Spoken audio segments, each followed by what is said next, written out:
Bom, gente, boa noite. Nós ficamos de fazer, né? Inicialmente, lembra aquele exercício que eu falei sobre objetivos gerais e específicos? Vamos tentar fazer oralmente aqui, mesmo que a gente não dê 3 exemplos de objetivos específicos, mas que possamos resolver alguns desses temas, né? Aqui tem. Eu pedi que se fizesse que fosse feito um objetivo geral e 3 específicos de cada tema. Para a gente ganhar tempo, vou pedir assim, um objetivo geral e um específico. Se quiser, se fez, e se quiser falar mais de um, também pode, tá? Até os 3. Então, o primeiro tema que eu coloquei foi substantivo. Eu procurei, assim, colocar temas do ensino fundamental, né? O conteúdo que podem ser trabalhados nesse primeiro segmento do ensino fundamental, nas séries, né, iniciais. Então, eu vou começar com o substantivo, com Duda. Duda. Oi. Fala o objetivo geral para substantivo. Espera aí, professora. Eu coloquei compreender a função dos substantivos. Compreender. Então, a gente tem que sempre ir a partir do quê? Do verbo no infinitivo. E ver se esse verbo ele é realmente sentido abrangente, amplo. Então, está certo, né? E o específico, Duda?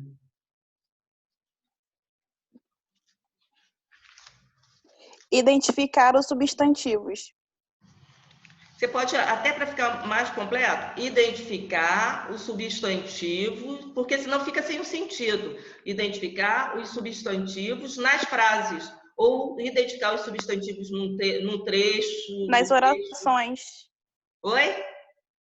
Fala. Identificar o substantivo nas orações que eu tinha colocado, aí eu só cortei. Mas aí deixa nas orações que fica mais completinho, tá? Uhum. Tem mais algum que você queira falar, querida? Eu coloquei também reconhecer os substantivos dentro das orações. Tá bom também. Tá certo também. Obrigada. Todo mundo fez? Então, o que acontece? Ela está vendo qual o objetivo que ela pode utilizar para... qual verbo que ela pode utilizar para o objetivo geral, e a gente tem que observar quais verbos podem ser para objetivos, para serem usados em objetivos específicos. Tem aquela listinha, não tem? Que eu passei? Ali tem muitas interpretações que são objetivos o quê? Gerais. E menos interpretações. Aí, objetivos específicos. Agora, oi, Milena. Boa noite, professora, tudo bem? Tudo. A foto tá linda. Então tá bom. Que você está chegando na aula agora, mas eu estou fazendo o acompanhamento daquele exercício sobre objetivos. Não sei, eu acho que a aula passada você não estava presente. Não estava. Então, a gente explicou bastante coisas a respeito. Eu dei uma lista de verbos também, verbos para objetivos gerais, verbos para objetivos específicos, verbos que a gente pode utilizar no domínio cognitivo, afetivo e psicomotor. Então, eu deixei alguns temas para serem elaborados objetivos gerais e específicos. A gente está fazendo essa correção agora. Assim, porque vocês vão postar depois isso para mim. Luana, vamos você agora, Lindona. Responder aqui. Luana, abre seu microfone. Luana? Então vamos, Carolina. Oi. Vamos. Me diz um objetivo geral para corpo humano. Como se você fosse dar essa aula para os seus aluninhos do terceiro ano. Deixa eu ver. Trabalhar. Peraí, deixa eu ver. Peraí, que eu tinha fiz aqui. Primeira coisa que a criança tem que fazer sobre o corpo humano, ela tem que o quê? Vamos ver Vê se está certo. Reconhecer Vou conhecer. Conhecer, pode ser. Conhecer o seu corpo, as partes do corpo. Botei assim, não sei. Não sei se tá certo. Conhecer as partes que compõem o corpo humano? Isso, pode ser. Porque eu botei as partes do corpo humano. Também pode. Conhecer as partes do corpo humano. Tá ótimo. E um objetivo específico? Valorizar. Peraí. Não. Valorizar não gostei. Esse eu tinha feito, mas eu apaguei. Compreender. Compreender não é específico. Compreender é amplo. Ninguém compreende numa aula. Então não pode? Ah, meu Deus. Diferenciar, identificar, escrever. Esses são objetivos com menos interpretações. Então seria escrever os membros, sei lá, uma coisa assim. Poderia escrever os membros que compõem o corpo humano. Pode. Compõem o corpo humano. Pode, que aí vai botar membros inferiores e superiores, pernas, braços. Pode. Isso. Ótimo. Tá ótimo. Obrigada. De nada. Vamos lá, figuras geométricas, Caroline Reis. Oi. Fez, Carol? Professora, pra falar a verdade, eu não fiz. Mas vamos tentar fazer? Vamos. Que aí a gente aprende. Bom, figuras geométricas. Primeira coisa, você vai dar uma aula para uma criança que não conhece ainda. Digamos que é uma educação infantil. Você vai mostrar o que é um quadrado, o que é um retângulo, o que é um triângulo. Então, que verbo a gente pode colocar aí para uma aula sobre isso? Para ser objetivo geral, com muitas interpretações. Pode analisar? ser? Oi? Analisar? Analisar? Mas eu não seria melhor conhecer? Primeiro ele vai conhecer. Né? Uhum. Porque analisar, a criança da educação infantil para analisar já é mais difícil, né? Mas só mais para frente. Então vamos conhecer as figuras geométricas dadas. Que aí pode ser um quadrado, pode ser um retângulo, pode ser o triângulo, né? Que são as primeiras figuras que a esfera, que a gente trabalha com eles. E as mais simples. Isso.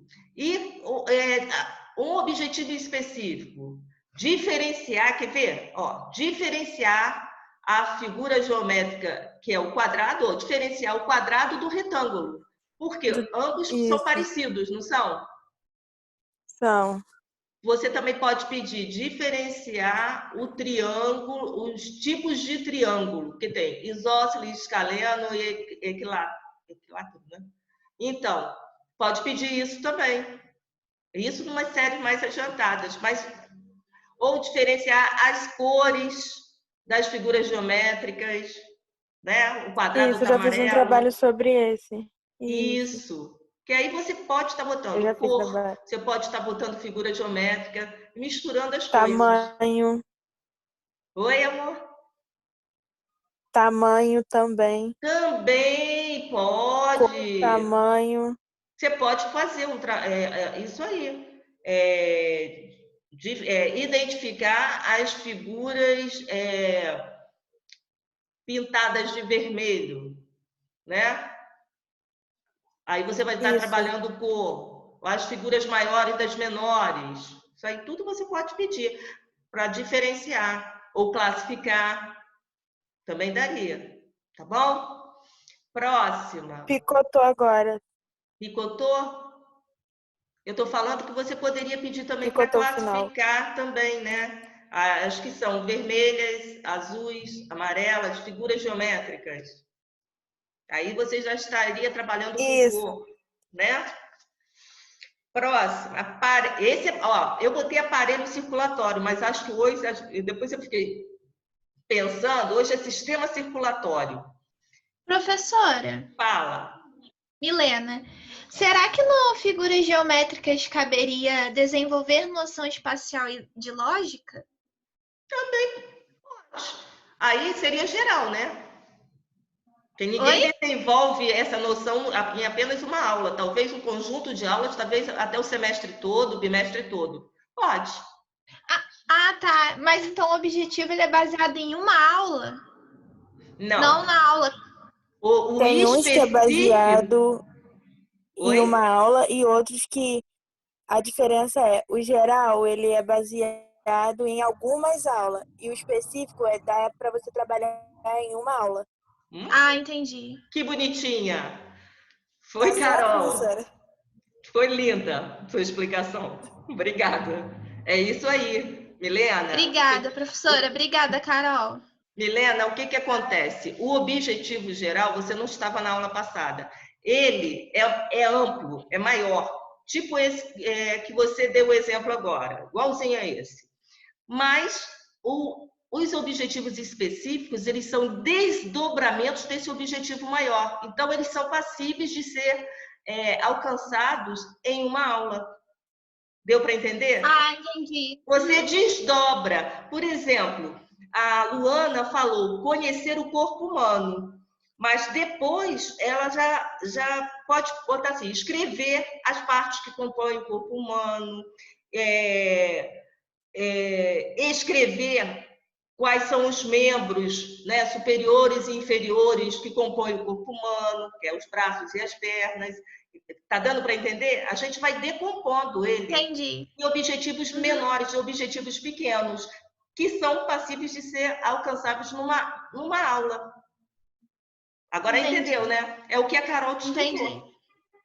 Obrigada, gente. Nada. 4 operações. Vamos lá. Professora, Fala. me tira uma dúvida. Quero, querida. A palavra qualificar, ela se encaixa no Oi? específico? Fala, A querida. palavra qualificar, ela se encaixa no Olha só. específico?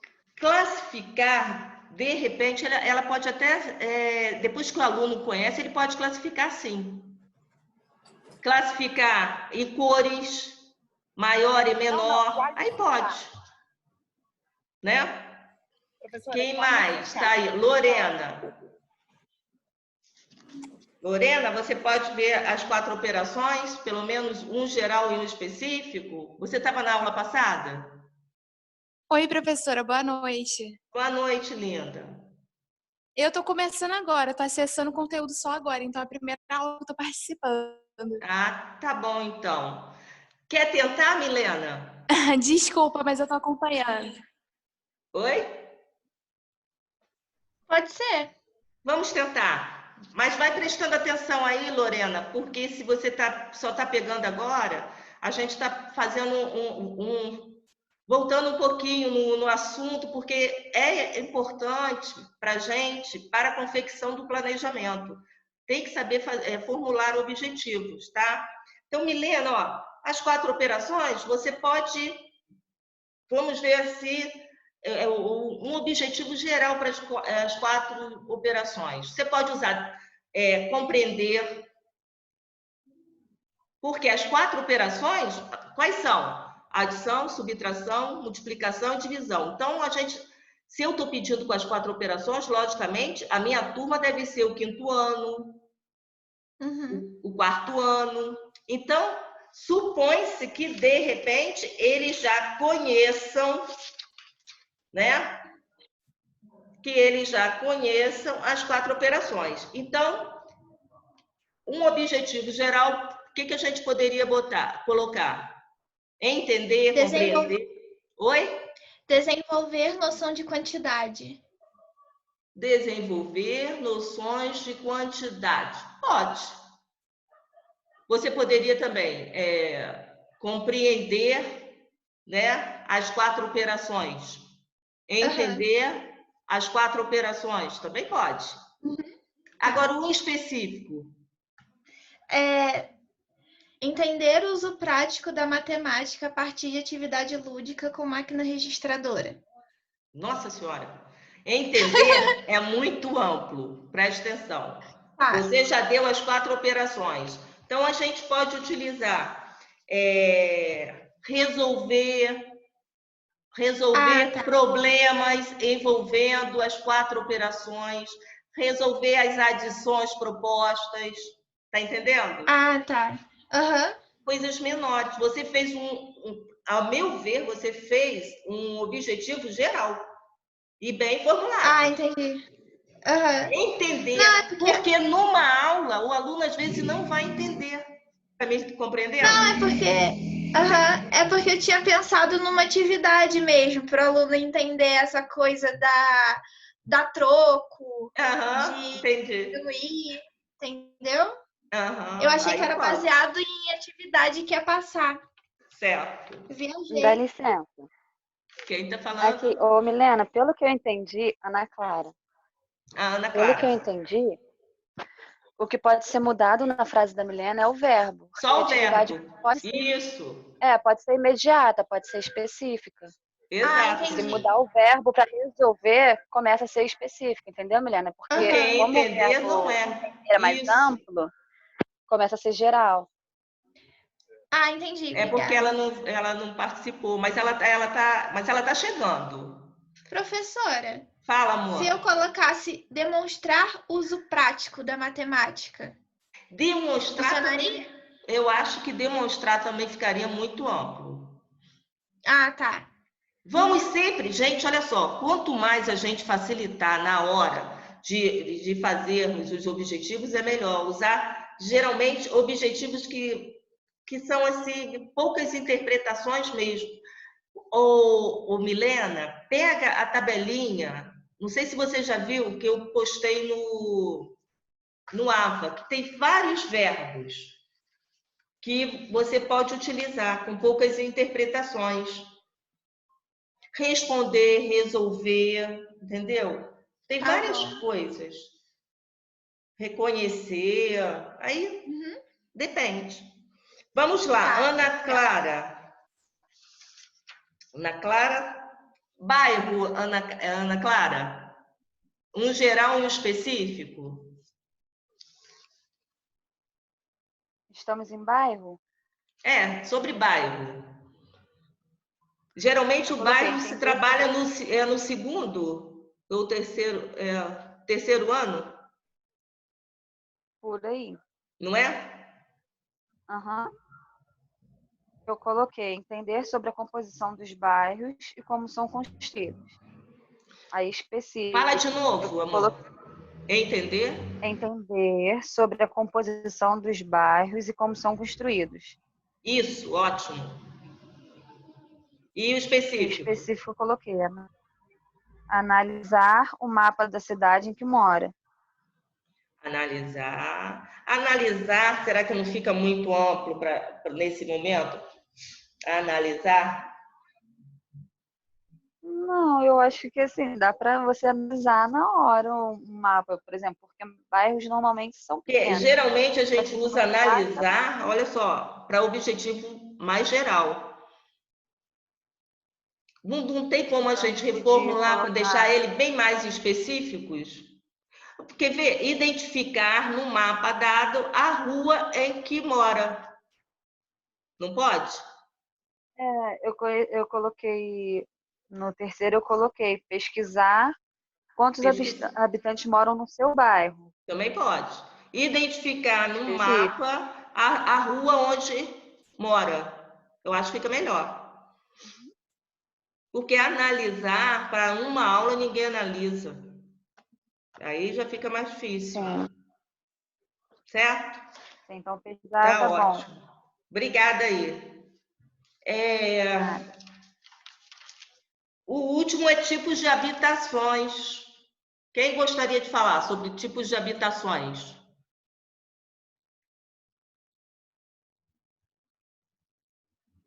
Ninguém? Não pode ser distinguir os... Ah, Antonielle está aí, você não falou. Vamos lá, Antonielle. Vamos lá. Escreva Oi? os tipos. Espera aí. Escreva os tipos de habitações. Você tem que usar o verbo no infinitivo. Descrever, geralmente é assim, entendeu? Mas tem que ser no infinitivo. Mas aí eu quero geral. Descrever aí já vai ser específico. Eu quero um geral para tipos de habitações.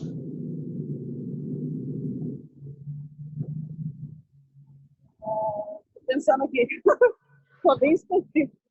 Oi? Eu coloquei Por isso que a tabelinha... compreender os diferentes. Oi?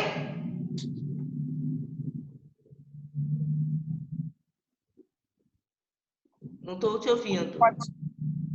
Fala, Antonielle. Tinha alguém que estava falando aí. É a Ana Clara? Isso. Fala, querida. Pode continuar, Ana Clara. Coloquei compreender os diferentes tipos de habitações. Isso. De habitações. Compreender. É geral. Aí específico eu coloquei falar sobre o lugar onde mora. Falar sobre o lugar onde mora, tá bom? Ou escrever, né? Descrever os tipos de habitações que tem no seu bairro. Também pode. Oi? Eu tinha pensado em descrever os tipos de habitação. Também pode. Na cidade. Como específico. Descrever os tipos de habitações que tem no seu bairro. No seu bairro, do seu bairro. Fica legal. Gente, é isso aí. Obrigada aí. Essa foi a última para a gente poder entrar agora na outra matéria, que são os métodos de ensino. Mas a gente ainda vai voltar, tem que voltar bastante nos Marinéia. Fala, amor. A licença, desculpa de novo. Não, pode falar a hora que você quiser. Esse exercício seria para mandar pelo AVA ou pelo e-mail? Esse é pelo ou AVA. era só para... Não, esse é pelo AVA. Manda que bom. Okay. Porque aí eu olho, entendeu? Tá bom? Tá. Só esse é pelo AVA. Porque os outros já estavam lá na plataforma. Então, agora a gente vai entrar, porque é o caminho, né, para que a gente possa chegar no nosso planejamento, que é o que interessa. Temos que aprender, né, quem não teve ainda esse contato de como organizar um planejamento, porque a gente tem que passar por essas etapas.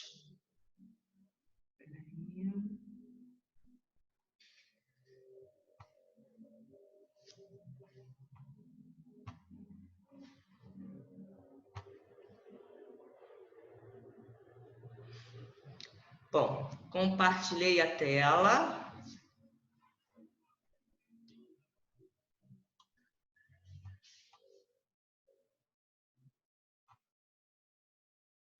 Nós vamos trabalhar os métodos de ensino. O processo de ensino caracteriza-se pela combinação de atividades do professor e dos alunos.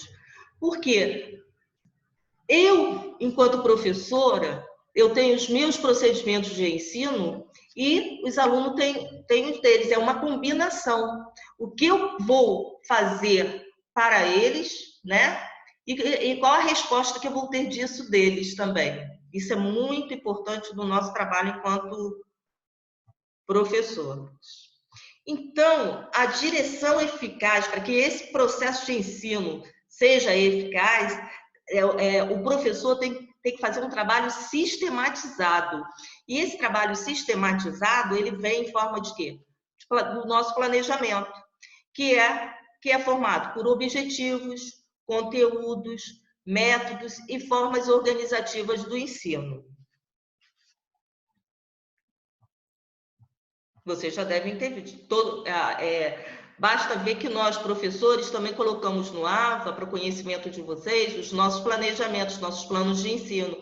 O que a gente quer alcançar. E o nosso planejamento, ele também é formado da mesma forma que se trabalha para as séries iniciais, educação infantil, né? O nosso planejamento também tem objetivos, conteúdos, temos as nossas estratégias, a nossa metodologia que vai ser utilizada e temos também a avaliação.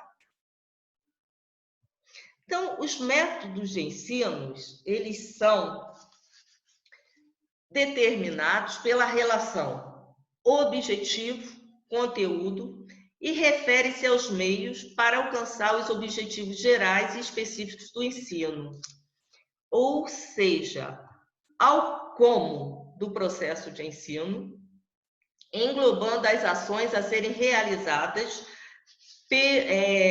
pelos alunos para atingir os objetivos e conteúdos. Porque não basta você somente ter os objetivos e o conteúdo, a gente tem que ter um complemento, um algo a mais, um como. Mas como que eu vou atingir esse objetivo? Como que eu vou atingir, que meus alunos vão compreender esse conteúdo? Então tem que ter um como, um algo a mais.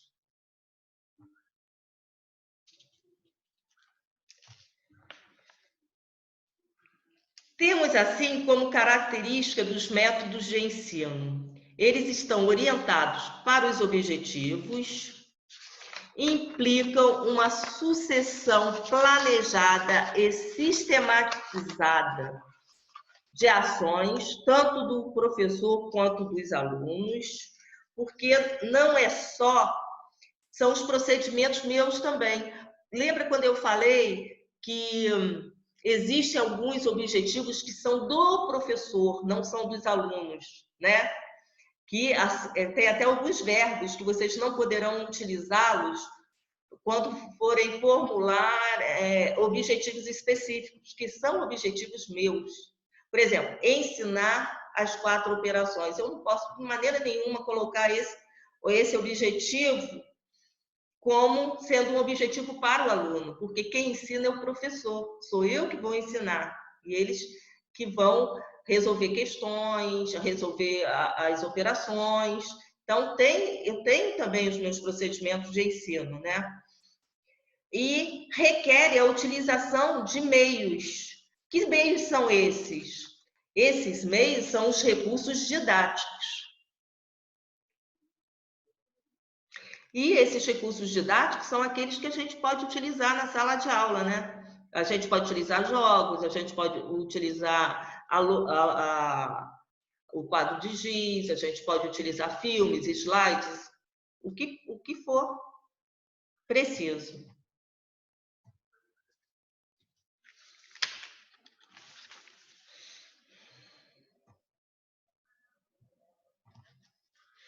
Aí vem o que é método? Método é o caminho para atingir o objetivo. O professor, ao dirigir e estimular o processo de ensino, em função da aprendizagem dos alunos, utiliza intencionalmente um conjunto de ações, passos, condições externas e procedimentos a que chamamos de métodos de ensino. Os alunos, por sua vez, sujeitos da própria aprendizagem, utilizam-se de métodos de assimilação de conhecimentos. Então, nós utilizamos uma série de métodos, mas os alunos, por exemplo, eles também vão utilizar alguns métodos. Às vezes pode ser o método de resolução, de solução de problemas, né, para resolver as tarefas, um método de investigação, né, que vão produzir hipóteses. Vamos lá, vou fazer o feijãozinho, plantar o feijãozinho no algodão, não tem isso? Aquela experiência. Então, é um método de investigação, que aos pouquinhos eles podem participar.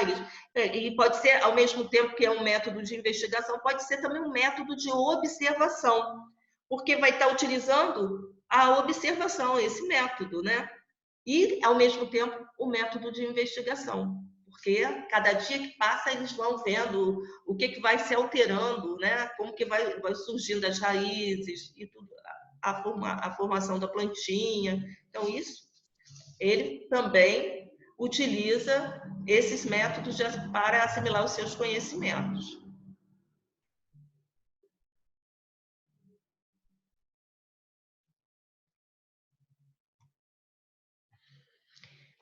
Método de ensino não se reduz a um conjunto de procedimentos. O procedimento, ele é um detalhe do método. Formas específicas da ação docente utilizada em distintos métodos de ensino. Porque são os procedimentos que eu quero alcançar naquela aula. São as coisas que eu vou organizar. Eu, enquanto docente, vou estar organizando para que meu aluno entenda aquele conteúdo. Então, os procedimentos, ele é um detalhe daquela metodologia. Por exemplo, eu posso estar trabalhando leitura, né? E essa leitura, eu posso, dentro daquela leitura, eu posso trabalhar várias coisas. E ser um método totalmente voltado para que o aluno possa escrever, que ele possa utilizar as letras, nomes, que eu estiver trabalhando o alfabeto de forma diferenciada, que ele possa descobrir que existe a letra de máquina, a letra cursiva. Você vai trabalhar em coisas dentro desses tipos de procedimentos da aula. E, por exemplo, eu tenho até um exemplo aqui. O método da exposição pode-se utilizar procedimentos tais como leitura de texto, demonstração de um experimento. O método da exposição ele é o método da exposição oral, verbal. Mas, ao mesmo tempo, você pode estar utilizando milhões de coisas ali dentro. A leitura do texto, você pode pegar um experimento e passar num slide para que o aluno possa conhecer. E pode utilizar várias coisas diferenciadas, né? Então, esses são os procedimentos. É o que eu vou fazer dentro daquele método, como dei o exemplo aí do método de exposição oral, né? Que é verbal, mas que você pode utilizar muitas coisas ali dentro desse método. Coisas diferenciadas que você pode estar fazendo dentro da leitura do texto, na demonstração do experimento, qualquer coisa diferente.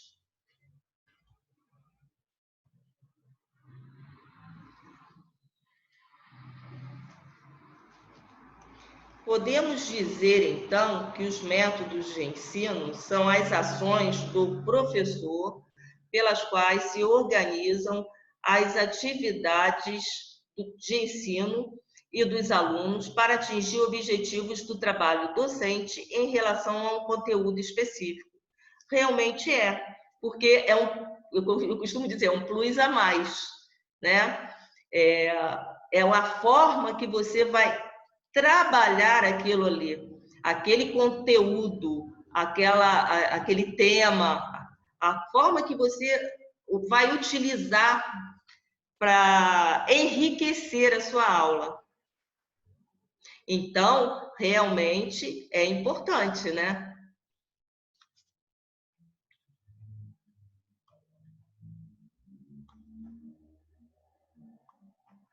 Então, conceitos de método de ensino são as ações do professor pelas quais se organizam as atividades de ensino e dos alunos para atingir os objetivos do trabalho docente em relação a um conteúdo específico. Em relação a um conteúdo específico. Tem hora que fica meio comidinho. Aí tá vendo, olha, a professora deve estar fazendo um experimento e as crianças estão todas observando. É o professor.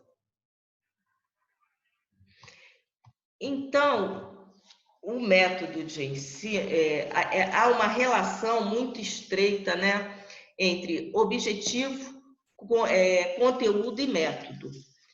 A escolha e a organização dos métodos de ensino devem corresponder à necessária unidade entre objetivos, conteúdos, métodos e formas de organização de ensino e as condições concretas das situações didáticas. Quais sejam, por exemplo, os métodos, primeiro, os métodos de ensino dependem dos objetivos imediatos da aula. Então, esses objetivos imediatos da aula, a gente tem que ter em mente o que a gente vai trabalhar. É a introdução de uma matéria nova, quais é a explicação dos conceitos, para desenvolvimento de habilidades, é uma aula para consolidação de conhecimentos.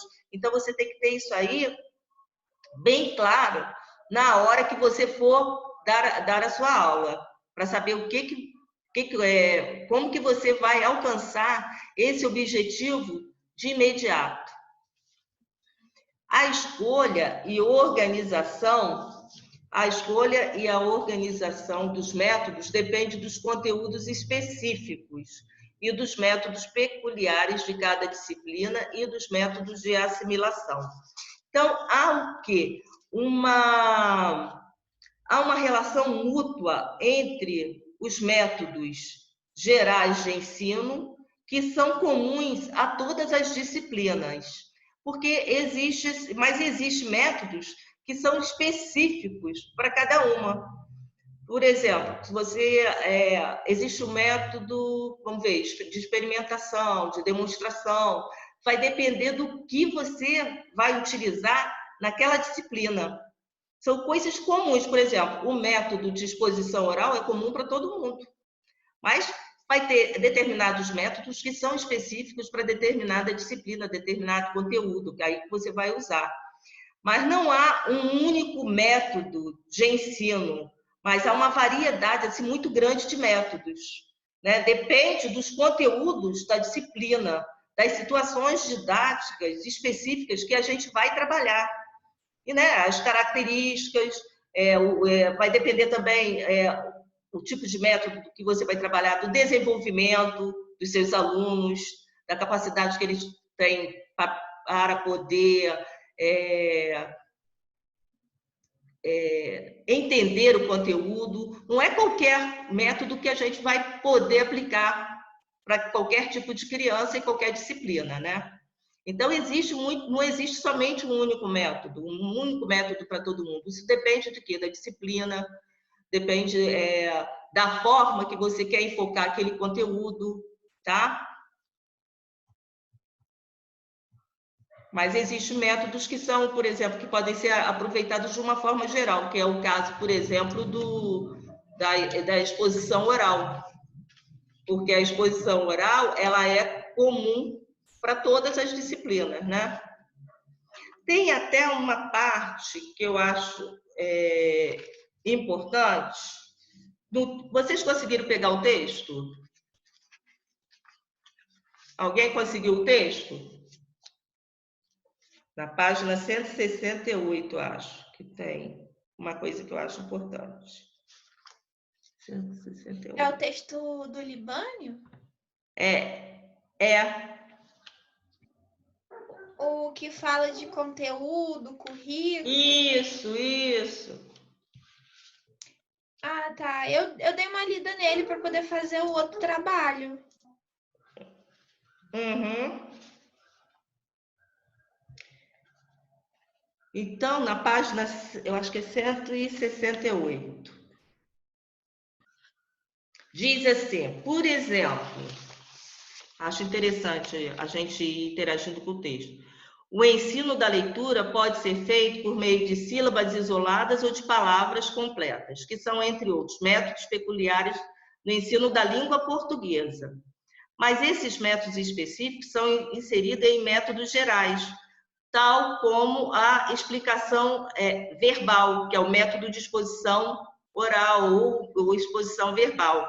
O trabalho independente, que é o que a gente quer que nossos alunos aprendam, né, dentro a ser autônomo, ou a elaboração conjunta, que ele também seja participativo e cooperativo junto com os grupos. Então, a gente pode, ao mesmo tempo que você está fazendo ali, você pode estar utilizando uma série de métodos, entendeu? O aluno trabalhando autonomamente, ele na sua atividade, ou ele na elaboração conjunta, junto com os demais colegas da sala. Então, você pode usar vários métodos ao mesmo tempo. E, de uma forma geral, você também pode estar utilizando a exposição verbal, né? A exposição oral, né? E o terceiro item, a escolha dos métodos implica o conhecimento das características dos alunos. Por quê? Aí, ó, as capacidades cognitivas, as características socioculturais e individuais. Gente, eu sempre falo e vou continuar falando sempre isso. O professor deve conhecer seus alunos, deve investigar a situação individual e social deles. A gente tem que saber um pouco da vida dos nossos alunos. Às vezes eles estão passando por problemas, né? E eu não falo somente criança, não. Eu falo até nós mesmos. Eu tenho interesse, graças a Deus, eu gosto muito de estar próximo enquanto professora e também enquanto coordenadora dos meus alunos. Porque, às vezes, você pode ajudar, né? Você pode ser aquele elemento de ajuda naquele momento. Então, o professor tem que conhecer um pouquinho. E os conhecimentos também que eles trazem, né? Aqueles conhecimentos prévios, quais as suas condições de aprendizagem, isso é muito importante. Porque a gente sempre tem aquele aluno que está lá na frente, corre na frente, mas tem aqueles que vão mais lentamente. Por isso que eu acho importante que a gente possa ter esse conhecimento sobre eles.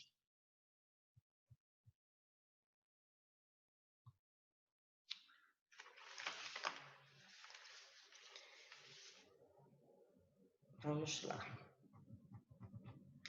Podemos dizer que o conteúdo de ensino não é a matéria em si, mas uma matéria de ensino selecionada e preparada pedagógica e didaticamente para ser assimilada pelos alunos. É isso aí. É aquela matéria que você... O que é o conteúdo de ensino? É aquele conteúdo que a gente separa, que a gente trabalha. Por exemplo, objetivos, eu trabalhei, nós já tivemos 3 aulas seguidas de objetivos, porque o importante para mim é que vocês saibam elaborar objetivos. Isso que é importante para mim. Então, a gente prepara, seleciona, né, pedagogicamente e didaticamente, visando que que o aluno possa assimilar os conteúdos. Os métodos são a forma pelas quais os objetivos e conteúdos se manifestam no processo de ensino. Aquele algo a mais, aquele que faz com que a gente possa realmente ver se o nosso aluno está atendendo às expectativas, às nossas expectativas, né?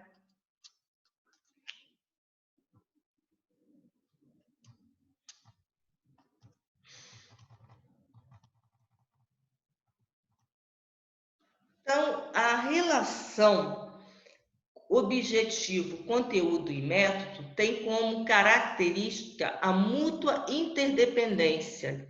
Eles são interdependentes, né? Um necessita do outro para que ele possa acontecer. A matéria de ensino é o elemento de referência para a elaboração dos objetivos, que, uma vez definidos, vai orientar a articulação dos conteúdos e métodos. tendo em vista a atividade de estudo dos alunos. Por sua vez, os métodos, à medida que expressam formas de transmissão e assimilação de determinadas matérias, atuam na seleção de objetivos e conteúdos.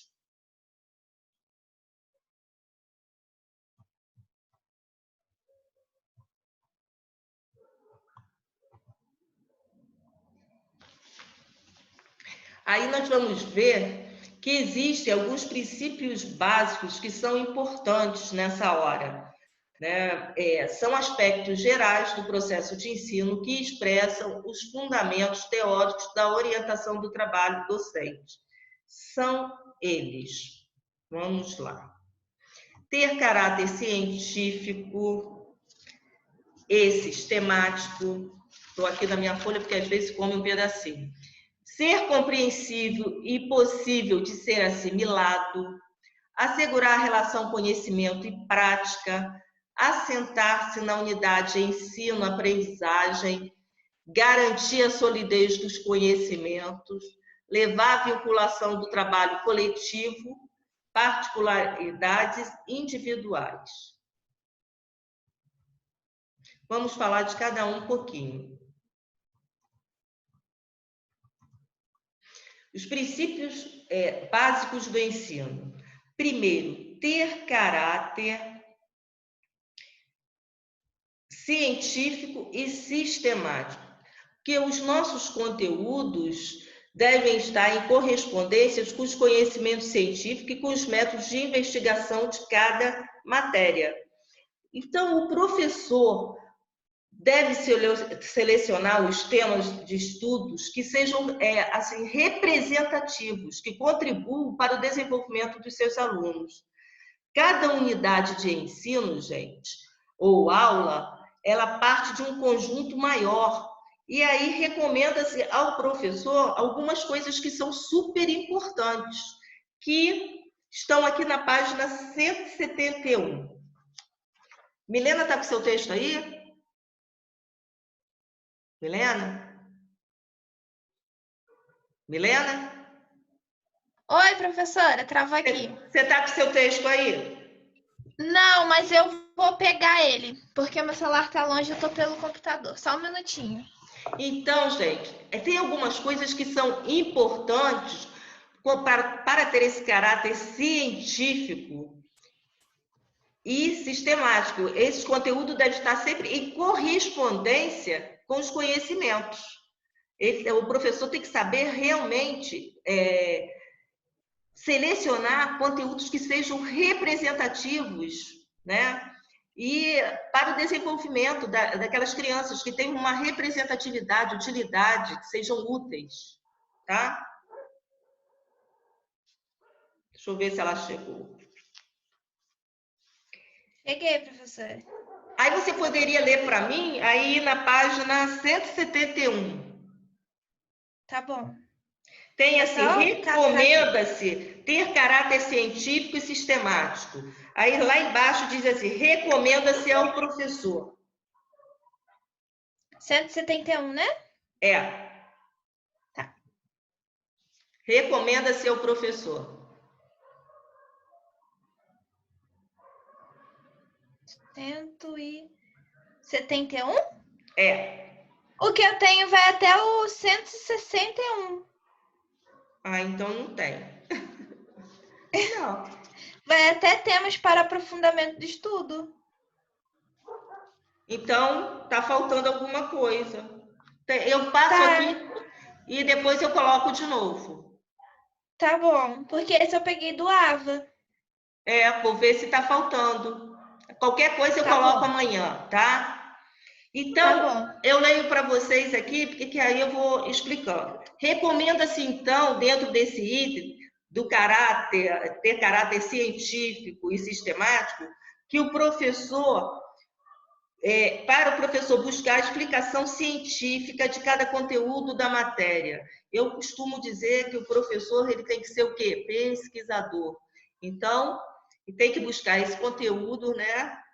Uma explicação científica de cada conteúdo da matéria, orientar o estudo independente dos alunos na utilização dos métodos científicos da matéria, certificar-se da consolidação da matéria anterior por parte dos alunos antes de introduzir uma matéria nova. Antes de você dar a matéria nova, você tem que ver se seus alunos realmente assimilaram o conteúdo anterior, né? Isso é importantíssimo. Assegurar um plano de ensino, no plano de ensino e na aula, a articulação sequencial entre os conteúdos e habilidades, tem que ter sequência lógica, né? Os conteúdos têm que estar associados. Assegurar a unidade, objetivos, conteúdos e métodos. Organizar as aulas de modo que sejam evidenciadas as inter-relações entre os conhecimentos da matéria e entre estes e as demais matérias. Aproveitar em todos os momentos as possibilidades educativas da matéria no sentido de formar atitudes e convicções. Formar sempre atitudes para com os nossos alunos, né? A gente tem que estar sempre ali.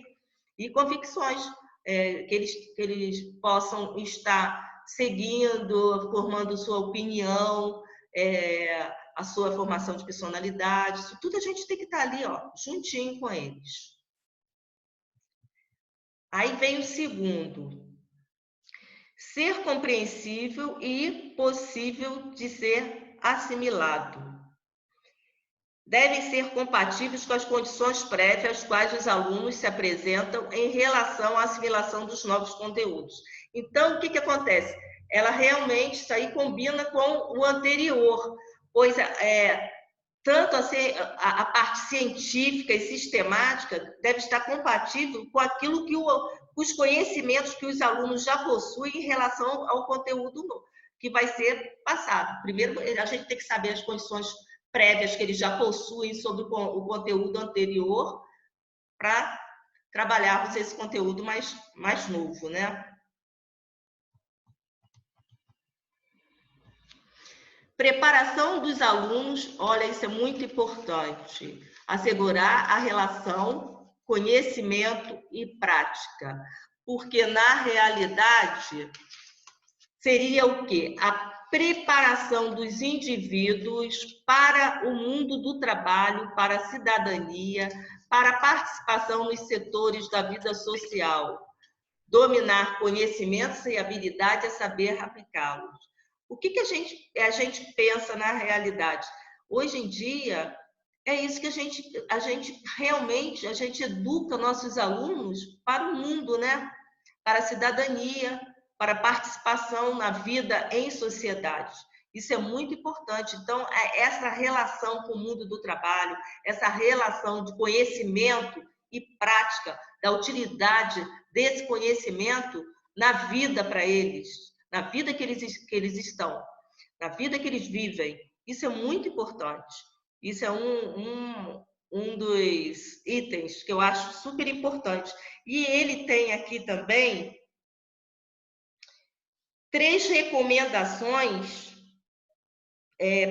práticas para atender a esse princípio, que está aqui no texto, que é estabelecer sistematicamente vínculos entre os conhecimentos escolares, as experiências e os problemas da vida prática. Quer dizer, trazer sempre, quando eu falo, tem que estar vinculado, todo conhecimento que é trabalhado na escola tem que estar vinculado com as experiências e a vida prática dos nossos alunos. Tem que ter utilidade, para que ele possa, quando sair dali, ele também possa resolver problemas do seu dia a dia. Isso é importante. Eu me lembrei até aqui, Milena, do objetivo que você tinha feito no final, né? Que ele possa aprender a dar troco, que ele possa aprender... Aham. Então, isso aí Professora, é importante. Oi. Você pode me passar o nome desse livro do Libânio para ver se eu acho o PDF na internet? Eu mando para você em PDF, eu tenho. Eu acho que eu bom, mandei que aí para eu sua passo turma pra em PDF. Eu mandei, Todinho? Mandei, mas eu mando de novo. Tá bom, obrigada. Nada, meu amor. Exigir dos alunos que fundamentem com o conhecimento sistematizado aquilo que eles realizam na prática. o conhecimento que é passado, mas transportar as experiências desses alunos para a prática docente, na sala de aula, que eles possam também participar, que eles possam refletir. Mostrar como os conhecimentos de hoje são resultado da experiência das gerações anteriores em atender necessidades práticas da humanidade e como servem para criar novos conhecimentos para novos problemas. Porque todo conhecimento que a gente recebe, né, ele vem de uma prática anterior, né, das necessidades que as sociedades vão se transformando, né, elas vão mudando. E isso tudo, a gente pode ver que até pouco tempo atrás a gente não tinha nem celular. E hoje, cada vez mais a internet, o mundo globalizado, deixa tudo, de uma hora para outra, muda tudo. Então, isso é importante também a gente mostrar para eles. Como que as coisas evoluem tão rapidamente. As coisas acontecem, hoje é uma coisa, amanhã já é outra. Então, são coisas que a gente vai ter que ir trabalhando. Aí vamos ver o próximo, o quarto. Assentar-se na unidade ensino-aprendizagem. Uma ação decidida do professor no sentido de estimular nos alunos qualidades e atitudes necessárias ao estudo ativo e independente, curiosidade científica, atenção, constância, interesses, como também condições favoráveis no processo de transmissão e assimilação de conhecimentos. Então, o professor, gente, ele deve sempre criar condições para que seus alunos dominem os conhecimentos e métodos que desenvolvam a iniciativa e a independência de pensamento desses alunos, dessas crianças. Então, ele tem que estar todo instante incutindo, insistindo para que eles sejam curiosos. A criança em si, ela já é, por natureza, curiosa, mas a gente tem que incutir isso nelas. Aos pouquinhos, chamar a atenção, ver quais são os interesses, né? Levá-las a um trabalho autônomo, de independência de pensamento, que elas possam interagir nos grupos. Isso é muito importante.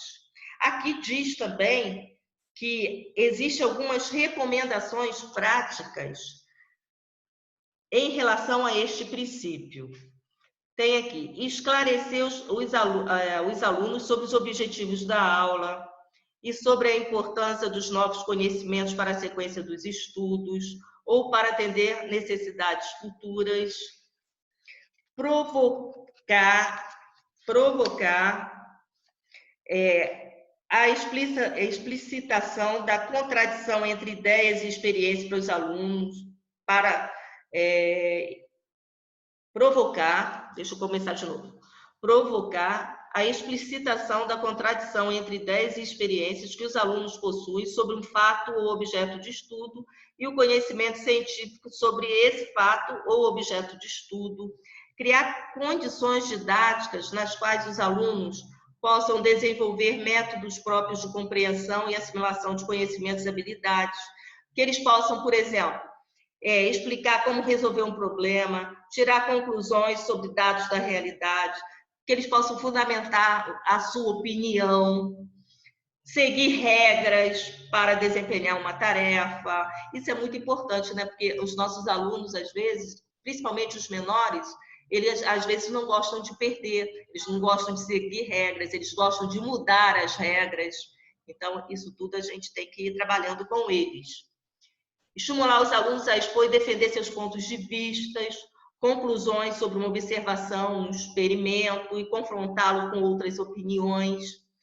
Formular perguntas, propor tarefas que requeiram a exercitação, que eles possam exercitar o seu pensamento e criar soluções criativas.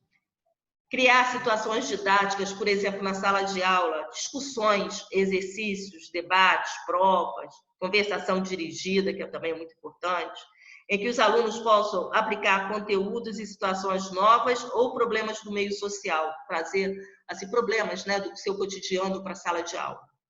Desenvolver formas didáticas variadas de aplicação do método de solução de problemas, que é importante, porque faz com que a criança, muitas vezes, ela solucione, às vezes, problemas que elas estão tendo na sua vida diária, na sua casa, no seu bairro, e que elas possam solucionar, que elas possam utilizar, às vezes, a sua própria criatividade para poder resolvê-los.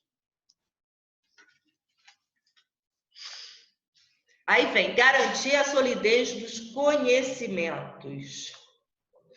O desenvolvimento das capacidades mentais e modos de ação é o principal objetivo do processo de ensino.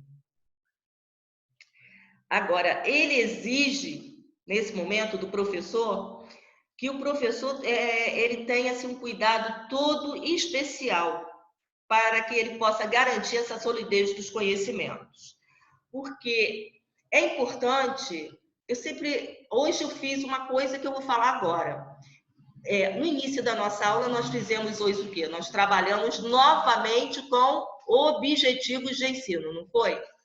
Então, praticamente, nós fizemos uma recapitulação da nossa aula, do que a gente trabalhou na aula passada. Então, é importante que o professor, para garantir essa solidez de conhecimento, ele seja frequente na sua aula a recapitulação da matéria, que pode ser a matéria do dia anterior, ou da matéria que já passou mais um tempo, mas para ver se está solidificado esse conhecimento. Exercícios práticos, exercícios de fixação, isso é muito importante. Tarefas também individualizadas. Por quê? As tarefas individualizadas é a forma que nós, enquanto profissionais, docentes, nós temos de saber quais as dificuldades que nossos alunos estão tendo. Tá? E a última aqui, que é levar a vinculação,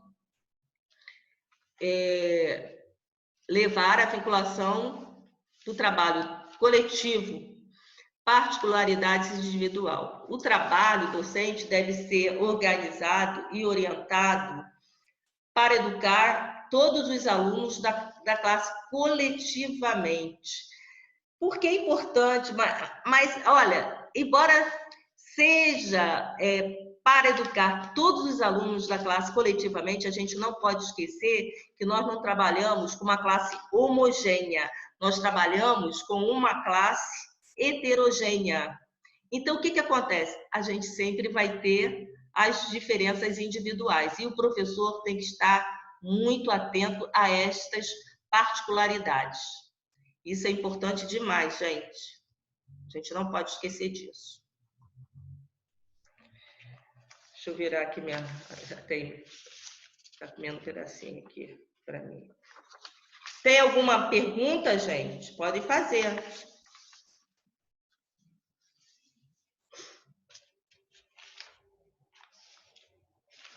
Então, isso é de suma importância. Deixa eu ver se tem alguma coisa que eu possa ler aqui ainda sobre isso. Levar a vinculação. Então, existe aqui também alguns critérios que são importantes, né? Algumas medidas, vamos chamar de medidas importantes que devem ser adotadas dentro dessa questão do trabalho coletivo, que é, primeira, explicar com clareza os objetivos da atividade docente, as expectativas em relação aos resultados esperados e as tarefas em que os alunos estarão envolvidos. Desenvolver um ritmo de trabalho de acordo com o nível máximo de exigências que se podem fazer para aquele grupo de alunos. Estamos falando do trabalho coletivo. Prevenir a influência de particularidades desfavoráveis ao trabalho escolar. Colocar nas primeiras carteiras alunos com problemas de visão, audição, dirigir-se com mais frequência a alunos distraídos, que é o que a gente tem muito hoje em dia, né, na sala de aula, muitos alunos distraídos, dar mais detalhes de uma tarefa a alunos mais lentos. Considerar que a capacidade de assimilação da matéria, a motivação para o estudo e os critérios de valorização das coisas não são iguais para todos os alunos. Tais particularidades requerem uma atenção especial do professor, a fim de colocar os alunos isolados em condições de participar do trabalho coletivo. Por quê? Porque sempre na sala de aula a gente tem aqueles alunos que são mais tímidos, que não se chegam, então a gente tem que ter assim, um cuidado todo especial com isso na hora de você fazer esse trabalho coletivo na sala de aula. Ver aqueles alunos que apresentam alguma deficiência visual, que é mais disperso, colocar mais à frente. Isso aí. Vamos lá. Nós vamos falar agora da classificação dos métodos de ensino. Há muitas classificações de métodos de ensino conforme os critérios de cada autor. Deixa eu ver aqui que o meu sempre come um pedacinho do lado. Dentro da concepção de processo de ensino abordada, os métodos de ensino são considerados em estreita relação com os métodos de aprendizagem ou métodos de assimilação ativa. Ou seja, os métodos de ensino fazem parte do papel de direção do processo de ensino por parte do professor, tendo em vista a aprendizagem dos alunos. Nesse sentido, o critério de classificação dos métodos de ensino resulta da relação existente entre ensino e aprendizagem, concretizada pelas atividades do professor e alunos no processo de ensino. Então, aqui a gente vai ver quais são os tipos de método. Então, nós vamos ver. Nós temos o método de exposição pelo professor, que pode ser exposição verbal, demonstração, ilustração e exemplificação. Então, a gente tem o método de exposição oral. O próprio nome já diz, o professor que expõe. Então, ele geralmente pode ser verbal, né? O professor expõe o conteúdo, o aluno é quem recebe, né? Mas, apesar dele receber, não precisa ser, a participação dele não precisa ser uma participação passiva, né? Entre essas formas, nós podemos ver como que é importante, né? Quando você vai trabalhar essa exposição oral. Então, dentro desse método de exposição, a gente tem a exposição oral, depois a gente vai falar da demonstração, da ilustração e da exemplificação. Então, a exposição oral, todo mundo já sabe. É importante, geralmente, ela se faz muito importante quando o assunto é novo, né? Você vai passar um assunto novo para a turma, principalmente quando eles já não têm conhecimentos prévios sobre esse assunto. E outra coisa que é importante é porque a palavra do professor também ela é estimuladora, né? A gente acaba estimulando o aluno na hora de fazer a nossa exposição oral. Pede assim, Milena, me ajuda aí, Ana Clara. Aí entra um e o outro ajuda na nossa exposição, né? Igual a Ana Clara, foi a Carol hoje para a Milena. Ela chegou e ela mesmo foi lá, fez a sua participação ativa, que foi muito boa, explicou direitinho o que seria essa diferença entre objetivo geral e específico. Então, o método da exposição oral, ele é muito importante, principalmente quando você vai trazer algo novo, um assunto novo para a sala de aula. Essa voz aí, ó, de Marinéia, que daqui a pouco vai ficar rouca, né? Porque meu filho no outro dia está falando, mãe, como é que você fala alto? Bom, depois a gente tem o quê? Demonstração. Demonstração é a forma de apresentar, por exemplo, fenômenos e processos que ocorrem na realidade. Eu posso dar um exemplo, por exemplo, a germinação do feijão no algodão. É um exemplo, não é?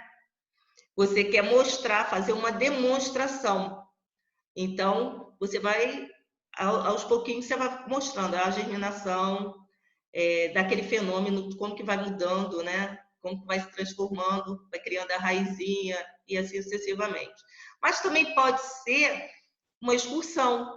Você pode levar os alunos para ver alguma coisa. Vamos ao jardim zoológico, por exemplo, para ver animais com pena, exemplo. Animais de pena. Então, ó, lá tem arara não sei o quê, tem outros tipos de animais. Isso também entraria como um exemplo.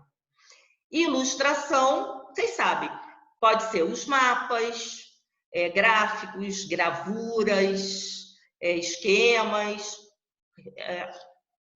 muitas coisas que nós podemos utilizar nas nossas aulas, né? Você pode trabalhar qualquer coisa com ilustração. E exemplificação. Exemplificar qualquer exemplo que a gente possa ensinar para o aluno. Aí no texto até fala sobre a questão de uma aula para nós ensinarmos a criança a mexer no dicionário, né? A consultar um livro didático para fazer um trabalho. Então, são exemplos que a gente pode ter, que a gente pode estar formulando na sala de aula. Aí a gente tem agora o método de trabalho independente, que é algo que você já conhece, por exemplo, o nosso estudo dirigido, né? O estudo dirigido vamos falar um pouquinho do método. Espera aí. A internet sempre aparece algo aqui. Esse método de trabalho independente consiste em quê? Em tarefas que são dirigidas e orientadas pelo professor, para que os alunos resolvam de modo independente e criador. Então, temos como exemplo aí o estudo dirigido, né? Já conhecido de vocês, inclusive. Que pode ser, esse estudo dirigido ele pode ser feito individualmente, ou ele pode ser feito de duplas, depende. E ele tem várias funções, duas funções, na realidade, que são assim, importantes. Primeiro, para a realização de exercícios e tarefas de reprodução de um conhecimento, né? Que se segue a explicação de uma aula do professor. Então, é pedido que faça. Ou pode ser também ao contrário, um conhecimento que vocês também não tenham, né? Diferente, às vezes, daqueles resolvidos em sala de aula, ou também um conhecimento que vocês ainda não se apropriaram, tá? Então, tem essas duas funções. Aí a gente tem a investigação e a solução de problemas. Visa não apenas o quê? A aplicação de conhecimentos a situações novas e no âmbito da matéria, mas também a situações da vida prática. Há uma praticidade nisso. Então, eu até separei aqui algo que eu achei interessante para falar para vocês sobre isso. Na classificação dos métodos. Então, diz assim, quais são os passos, geralmente, que a gente pode trabalhar a investigação e a solução de problemas? Bom, a primeira coisa que a gente tem que ter é a colocação do problema. Tem que ter um problema. Depois você vai coletar os dados e as informações. Depois, a identificação das possíveis soluções, a escolha das possíveis soluções, e a escolha com base nas condições existentes. Você vai ter que escolher quais são elas. Então, tem os passos a serem seguidos quando você vai fazer uma investigação e solução. Aí eu dei o exemplo da plantinha, né?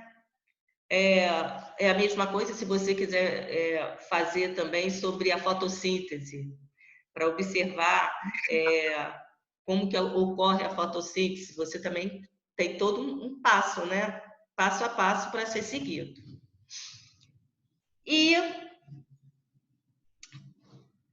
Temos também um método de elaboração conjunta, que é a conversação didática, são as perguntas. É aquela interação ativa entre o professor e os alunos durante as aulas, visando a obtenção de novos conhecimentos, habilidades, atitudes. A base é a conversação didática, é aquela conversa que você tem com seus alunos para saber o que eles já conhecem sobre aqueles assuntos, como que isso é importante na sala de aula. Geralmente a gente faz conversa informal no início, a gente pode fazer também uma conversa didática durante a exposição de um assunto, e isso se faz muito importante numa aula, até porque as crianças gostam de participar. Deixa eu ver aqui se tem alguma coisa importante.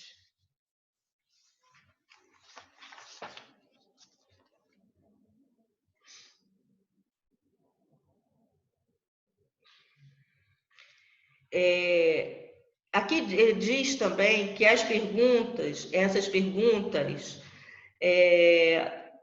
devem referir a conhecimentos e fatos isolados, reconhecimento de relações entre fatos e processos, de como que devem ser essas perguntas na sala de aula. A pergunta deve ser preparada cuidadosamente para que seja compreendida pelo aluno, deve ser iniciada por um pronome interrogativo, o que, quando, quanto e por quê, deve estimular uma resposta pensada e não simplesmente sim ou não, ou uma palavra isolada. Isso é verdade, porque quando a gente vai fazer uma pergunta, eu pelo menos, quando eu faço alguma pergunta, eu gosto de perguntar sempre, no final vem, se eu perguntei sim ou não, ou você teria que botar sim ou não, mas eu pergunto sempre, tem que ter um porquê depois.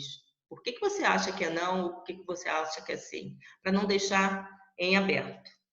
Então, essa conversação didática são as perguntas que vão surgindo a partir do momento que você está trabalhando aqui o seu conteúdo.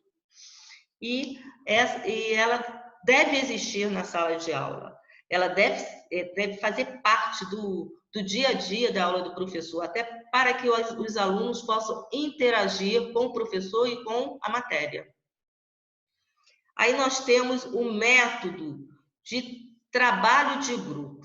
Esse aí é bom, existem vários métodos de trabalho de grupo, né? Consiste em distribuir o quê? Temas de estudo que podem ser iguais ou diferentes, né? Há grupos fixos ou variáveis, compostos de 3 a 5 alunos. Agora, eles são importantes. Por que eles são importantes, esses trabalhos de grupo? Porque você vai trabalhar a cooperação dos alunos entre si e também na realização das tarefas. Todos devem estar familiarizados com um tema que vai dar a sua contribuição. Isso é importante pra caramba. Agora, é muito importante que vocês conheçam que existem vários tipos de trabalho de grupo, tá? Aqui nós temos, por exemplo, o debate, que tem vários grupos aqui, aí eu vou falando aqui para vocês. Tem o debate, que são indicados alguns alunos para discutir perante a classe um tema polêmico, cada qual defendendo uma posição. Temos a Philips 66, que são 6 grupos de 6 alunos que discutem uma questão em poucos minutos para apresentar depois as suas conclusões. Pode ser também de 5 grupos de 5 alunos, ou ainda em duplas de alunos. Qual é a importância dessa técnica? É poder verificar rapidamente o nível de conhecimento sobre um assunto no início da aula, ou após a explicação do professor. Você pode até fazer isso até para você iniciar a sua aula, para ver qual o nível de conhecimento que essas crianças têm. Temos a tempestade mental, que também é importante, que é A tempestade mental também é chamada burburinho de ideias. Não está aqui no texto, mas ela também leva esse nome. Por quê? A gente dá um tema, os alunos vão dizendo palavras que vêm à sua cabeça, sem preocupação com censura e ideias. Estas são anotadas no quadro, em seguida faz-se a seleção do que for relevante para prosseguir a aula. Vem tudo a sua ideia, na sua cabeça. Cada aluno diz uma palavra. É muito interessante, eu já fiz isso várias vezes.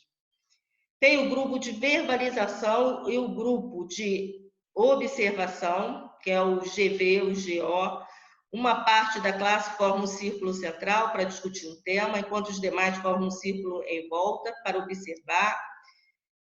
Deve observar, por exemplo, se os conceitos empregados na discussão são corretos, se os alunos estão sabendo ligar a matéria nova com a matéria velha, se todos estão participando.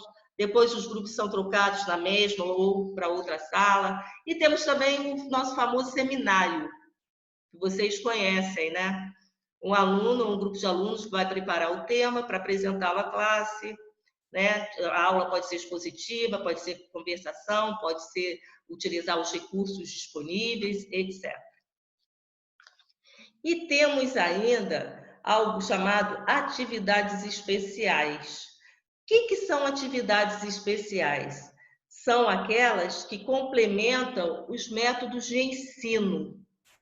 Essas atividades, por exemplo, a gente tem o estudo do meio, a gente acaba fazendo de vez em quando aqui na universidade as visitas técnicas. Elas acabam sendo o quê? O estudo do meio, né? A gente pode fazer o jornal, trabalhar o teatro, a gente pode fazer uma série de coisas na escola, pode fazer uma atividade na biblioteca escolar.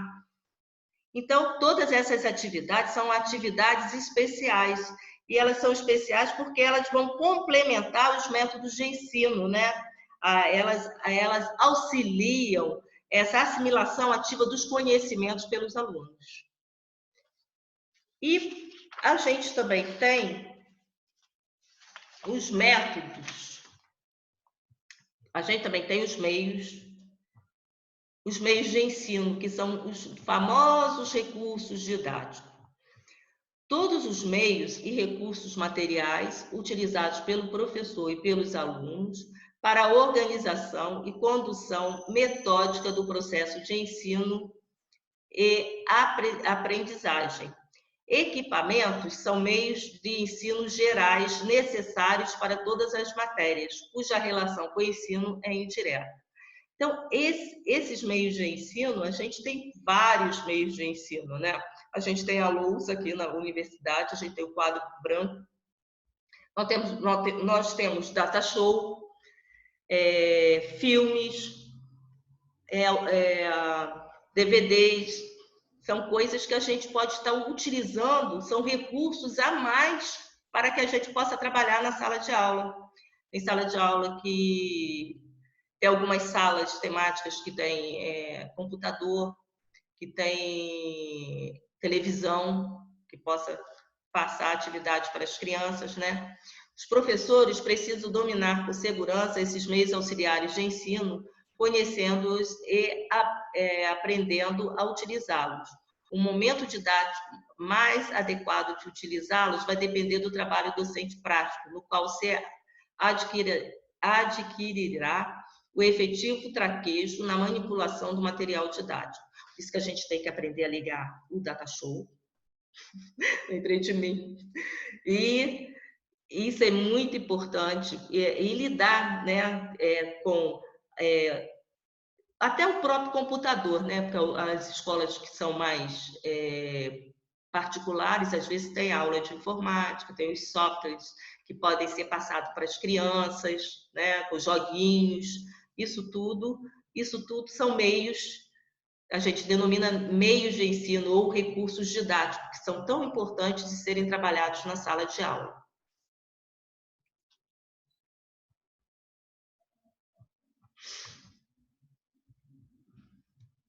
Aí, ó, a gente está vendo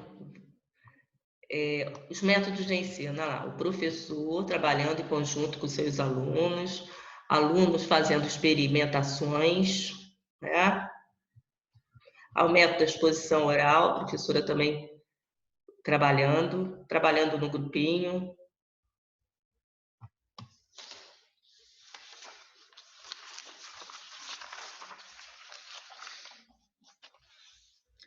Sei que são esses métodos, essa forma de trabalhar que a gente utiliza praticamente na nossa prática do dia a dia. E a maioria dos professores, né? É o método de trabalho de grupo, o método da exposição do professor, todos eles, aos pouquinhos, a gente trabalha um pouco de cada vez, né? É o trabalho em grupos, é o estudo dirigido, é o seminário, é a demonstração, que também não deixa de ser. São as atividades especiais que também devem ocorrer no nosso dia a dia, nas nossas aulas, que eu acho super importante, porque a parte prática também é essencial, que a gente possa sair da sala de aula e vivenciar atividades de visitas técnicas para conhecer o trabalho do pedagogo em outros espaços que não seja o espaço escolar, em outros espaços não formais de ensino. Isso é muito importante, e isso vocês vão passar também. Querem fazer alguma pergunta?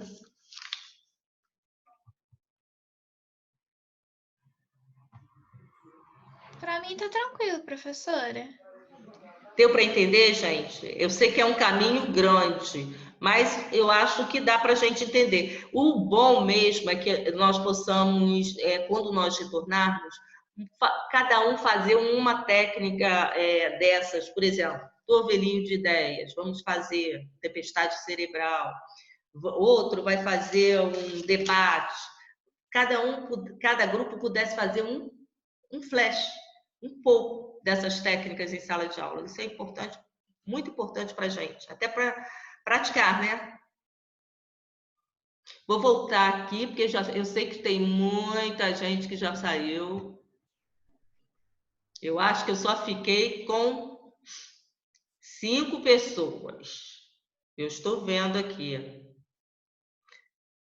Antoniele, Milena, Caroline e Luana.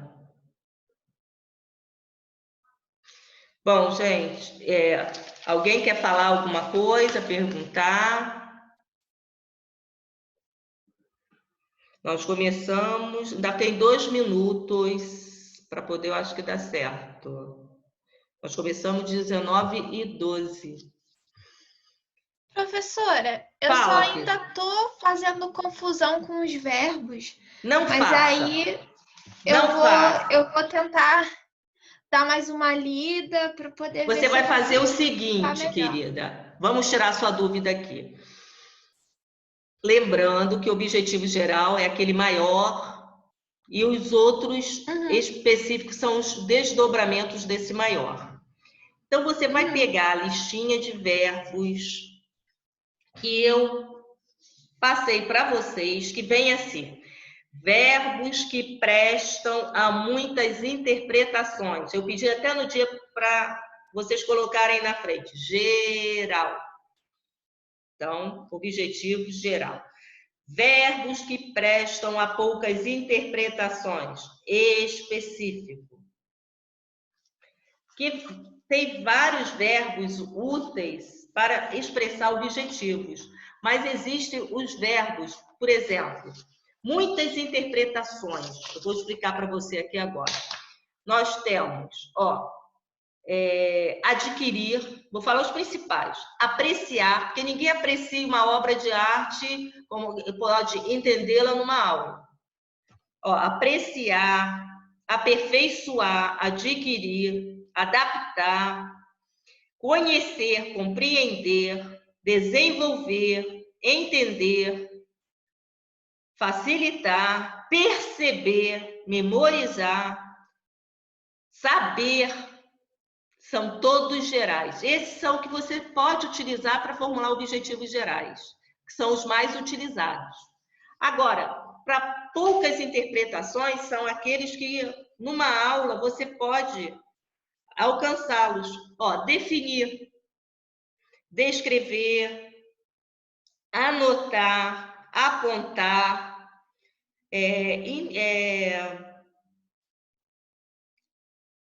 diferenciar,